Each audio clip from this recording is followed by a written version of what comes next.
Hello there, my friends. Chris Marcus here with you on Tuesday, July 11th.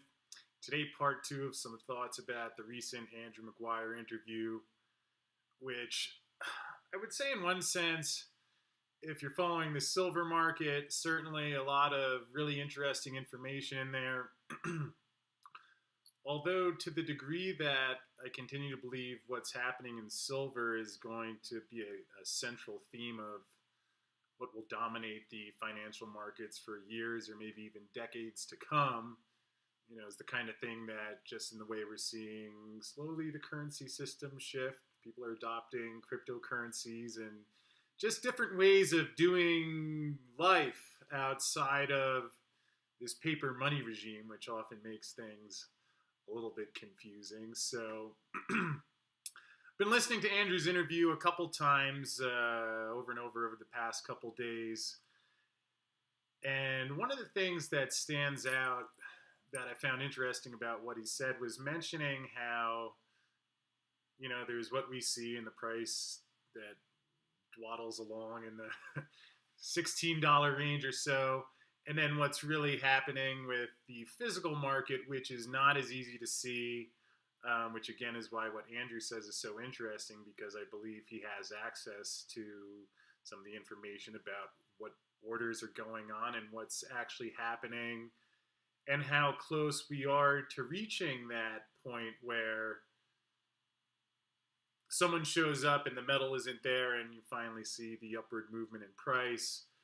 Because it's a fascinating situation. I mean, from a trading standpoint, aside, I think there is a lot of things that would be defined as criminal behavior, which I'm a fan of doing things honestly. And some of the things I hear that, again, when I think back when I was sitting on the New York Stock Exchange working on running an options trading post, some of the things that these guys have now gotten caught saying and doing, just mind blowing. So again, in my opinion, clearly beyond doubt of whether it's manipulative or against the rules, however you constitute that. But then factoring in the rules may or may not be enforced, but what do we do with this information? And again, what I've tried to do in these past couple of years when it's not been so much fun to watch the price sit there, when you see so many fundamental indicators saying that it should be going higher. And that's why, again, seeing the dynamics of what's going on below the surface, which Andrew talked about, there's a lot of sovereign entities competing for the physical gold, which, when you think about it, I know there's, at least when I was back in New York working in finance, there's, turn on CNBC or some of the mainstream channels. Maybe I'm extrapolating here, but it feels as if a lot of the world views China or India as a bunch of bumpkins that don't know anything, which I don't think is by any means the case. Everything I've ever heard about the Chinese central bank is that rather than some academics like Bernanke or Yellen, that there's actually more of a trading mentality there. And you would have to think that if I could figure out that this is a rigged deal, that's there's a timeline where at some point, if I had a couple $1 billion, maybe I could go and go and request physical delivery of the silver and cause the shortage to occur. Unfortunately, to this point, I don't have a couple of $1 billion sitting around, but China certainly does, and there's certainly, I've always wondered what a hedge fund like John Paulson's fund that made a lot of money investing in gold, or some of these traders that you saw in the Big Short that saw that the mortgage market was a bubble and aggressively bet against that because they understood what was happening.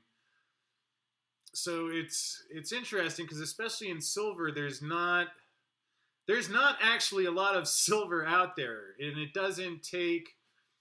I mean, I guess I don't know that an individual hedge fund or even a Fidelity can or even Bill Gross can really move the treasury market in themselves because it's just so big. But if someone shows up and says, I want to buy $2 billion of silver, my understanding is that you can't. That would just because it's not there, and that unwinds this whole thing, which is what Andrew talks about a lot. And you would have to think that some of these central banks now, again, my views of the Fed, I don't know whether this stuff is completely genuine or whether they believe the things that they're saying, or if Bernanke, when they used to ask him about what he thought the value of gold was, and he just, those interviews where you'd see Ron Paul asking him why does he think gold is a relic or is it money, and I don't know if they really believe those things or not. There's certainly a lot of evidence supporting that there's knowledge of what's going on in these markets with the Federal Reserve. I can't imagine they're completely clueless to what's going on. And certainly, well, I mean, if I were a central bank in another country or a political leader, I mean, the facts are there, and it doesn't take a lot of money for someone to end it.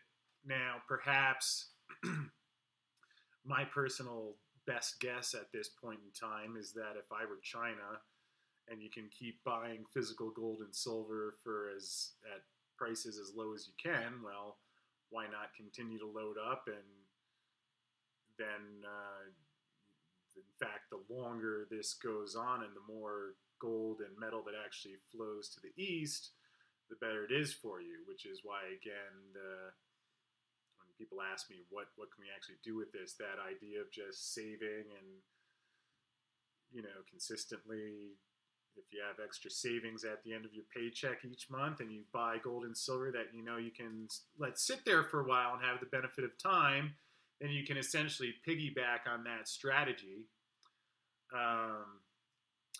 Yet, given the nature of markets and humans, one would certainly think that at some point, if there's all of these different forces, they're looking at that one stake in the middle, someone's going to probably run up and grab it. And perhaps what Andrew's talking about with this big gold order that he sees coming into the market, that could very well be it. It's very possible that July 11th today, that a month from today, the world has changed as we know it. Metals prices could be soaring. There could be a new, I don't know what you would describe, but just in that way that 2007, 2008, it was clear that, there was chaos going on every day and people were focused on it. I think that's still a matter of time. And certainly if this order plays out as Andrew said, maybe we're seeing one of those entities finally saying, all right, I'm going to go get this while I can. The way I'll continue to phrase it is I do see some sort of scenario. There is a break point that I can't see any way around that happening. And there's certainly a lot of signs happening that would make you think it's sooner than later, perhaps most of which I think maybe the best thing we can do is find people who are intelligent and listen. And I always look for people who know more than I do so I can learn from what they're saying, and then you develop a degree of trust with some of the voices that have been out there and provided reliable information for quite a while. And so certainly there seems to be a lot happening, whether it's today, tomorrow, or point in the future. Again, that's why structuring your life, your investments, so that it can support a good plan that can allow you to peacefully take advantage of a situation like this, and which will be exciting when it happens. Again, I don't know when, but again, we'll post the link to Andrew's interview below. If you haven't checked it out, it's worth listening to a couple times. A lot of good information.